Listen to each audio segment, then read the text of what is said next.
Silly Billy. Chapter 1. My name's Billy, and I'm a male nanny. Get this, my first job was to take care of a doll. Yep. That's right, a grown 19-year-old fella's first job as a manny was to take care of a life-sized boy doll, called Elliot. Elliot belonged to an old couple, Mr. and Mrs. Milton. How they came to bestow love and care on a mannequin is their story. This is my story, and it begins on the day I broke the one and only rule pertaining to Elliot's care. Do not ever cover my son's face. Stressed Mrs. Milton, with an unnerving malevolence. Her unnecessary tone surprised me, but I reacted professionally. I wouldn't dream of doing such a thing, I replied, sincerely. I didn't purposely break her rule. I'm a respectful guy, a responsible nanny. It just happened, accidentally. Elliot was dressed for bed and nestling on my hip as we waved the Miltons away for a night out.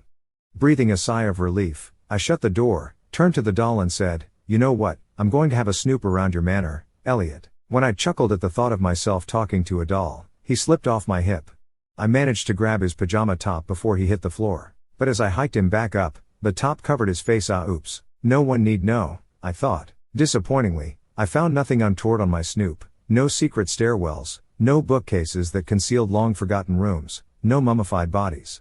No evidence that the Miltons were anything but what they were, wealthy and indulged, grieving parents. But en route to Elliot's bedroom I was assailed by an ear-splitting scream. Wah wah wah. It was an alarm. Instinctively holding tight to Elliot, I ran onto the landing and scanned round for signs of fire and smells of smoke. None. I took the stairs 2 by 2 with a desperate desire to escape the deafening siren. My holding on to Elliot meant I could only cover one ear. I should have put the doll down, but I had this innate feeling of care for him. The siren began to increase in volume and switched from uncomfortable to dangerous. I felt an eardrum might bust. Yet still I held tight to the doll with just one hand on my right ear, leaving the left vulnerable and vibrating. Relentlessly it screamed its incessant wail, forcing me to seek a place in the vast house that would offer some defense from the violence of its attack. In the drawing room, I noticed the heavy velvet curtains had fallen to the floor. Realizing they may have triggered the alarm, I continued my flee from its roar. Swinging Elliot from hip to hip, to give each ear respite from the searing sound, I shouted for anyone who might be in the house. But my shout was futile, silenced by the siren. Fearing my ears would explode if I remained in the house any longer, I ran for the door. Grappling with the multiple locks, Elliot slipped from my grasp again. This time he hit the ground and the back of his head smacked the stone floor, bouncing twice before I grabbed him. I pulled him back up by his arm, and continued battling with the locks. The alarm and concern for the doll hindered my ability to focus on the job in hand. I glanced from locks to Elliot's head, hoping I hadn't cracked it. Wah wah wah. I eventually succumbed, dropped to my knees, cradled Elliot, and covered my ears. My relief was profound when the door suddenly popped open. Hiking Elliot over my shoulder, I stood up and ran like a dog out of a trap. When my distance from the manor lessened the sound to tolerable levels, I slowed and checked Elliot's head, fearful of what I might find. Phew. I saw no signs of any cracks or damage, which would have been beyond disaster. Placing the doll back on my hip, I composed myself. That wasn't cool, was it, Elliot? I said, looking back at the manor. The alarm continued its crescendo. Should I phone the emergency services? I wondered, but I wasn't sure this was an emergency, and I was mindful not to upset the Miltons by having them return to a home surrounded by firemen, on my first evening of employment. You covered his face.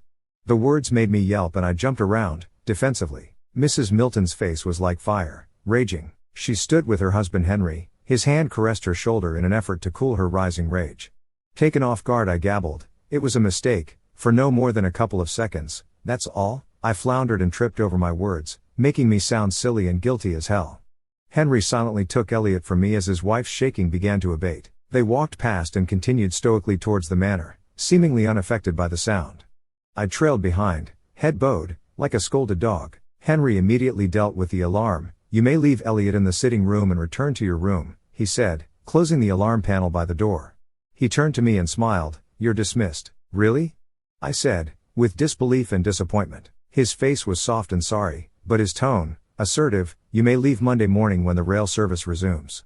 Your pay will be left on the post table for you." He offered me his hand. "Thank you for your service, Billy." Taking his hand, I asked, "I take it Mrs. Milton doesn't believe in second chances?"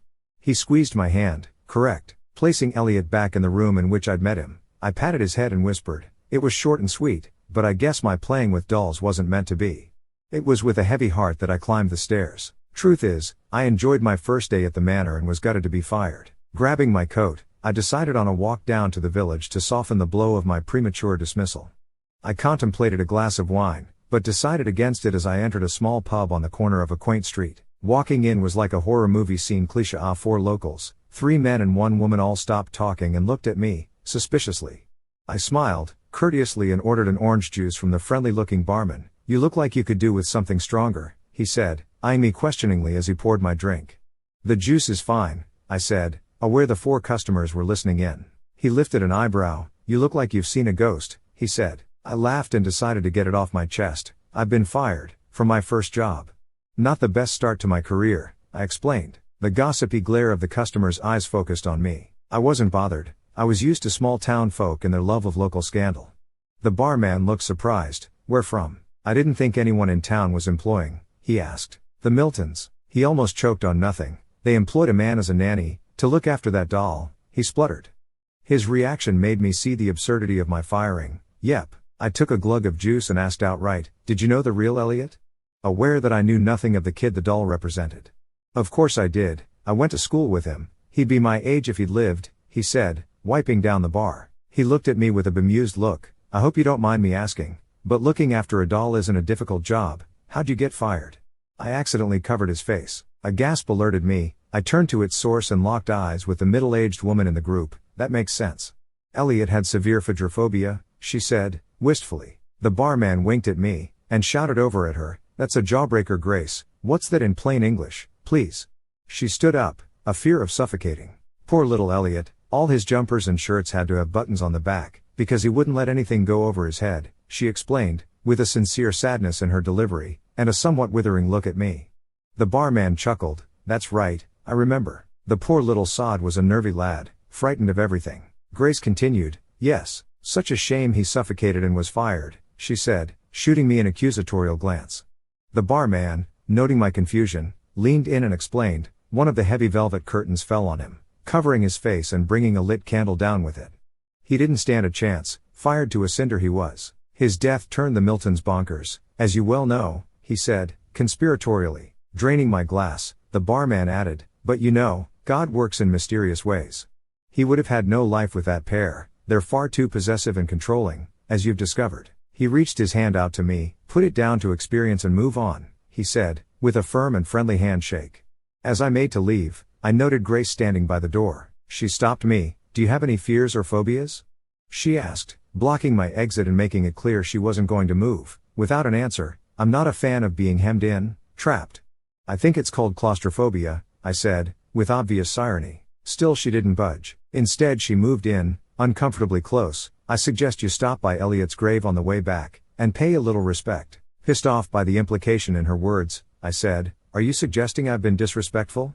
Her face was so close I could smell her last meal. "He's buried under the lavender tree on the front lawn." Her voice lowered to a barely audible whisper. "You owe Elliot a prayer." She actually made me shudder, or rather her hammy breath did not pleasant. I shook off her accusatorial tone, and put the curtain fall down to coincidence, then made my way back to the Miltons' manor for my first and final night. A melancholy enveloped me when I let myself back into the gated grounds. Looking up at the sweeping lawns, my eyes fixed on the lone lavender tree, and I found myself compelled towards it.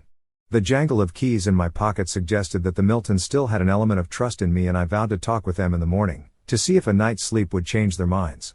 The strong smell of lavender was soothing, and words spilled from my heart with a sincerity that moved me. "I'm sorry if I let you down, little fella, that wasn't my intention." Then a jolt of rational hit me and I thought, "Elliot, you're talking to a dead kid. Get real, get out, and move on." My mind was in proactive mode as I put the key in the door. Get straight back to the agency, Manny Poppins, on Monday, and get a proper nannying job, I told myself, as I snuck stealth-like back into the manor. "Ah!" I yelped, "Mrs. Milton, you frightened the living daylights out of me." I had the distinct impression she'd been purposely waiting for my return.